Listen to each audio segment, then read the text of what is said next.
Round இருக்குங்க. சரி அம்மா, உங்கள் பேர் என்ன பேர்? கிருஷ்ணம்மாள். சரி, உங்கள் வயசு என்ன?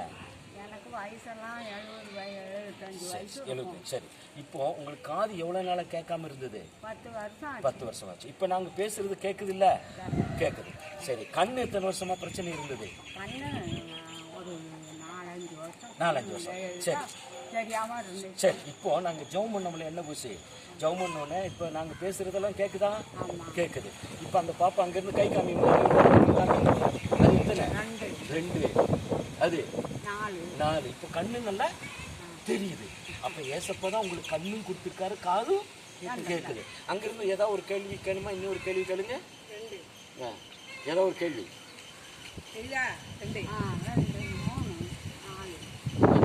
அப்போ கண்ணு நல்ல வெளிச்சம் வந்துருச்சு.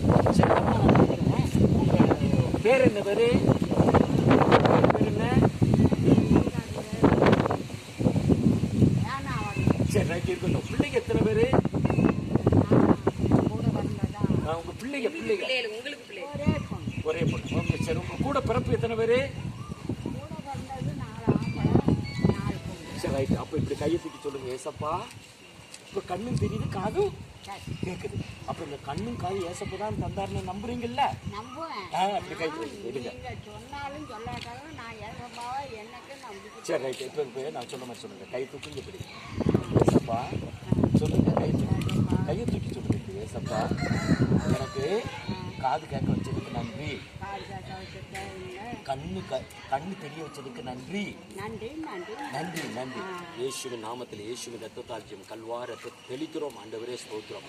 பிதா குமார் பரிசுத்த நாமத்தில் ஆண்டவரே, இந்த தாயாருக்கு இன்னும் முதுகு வயதும் நல்ல புஷ்டியும் பசுமையா இருக்க அற்புதங்களை செய்து ஆசீர்வதித்து ஒரு நாமத்தை மகிமைப்படுத்தி அற்புதங்களை செய்து காசுவோம்.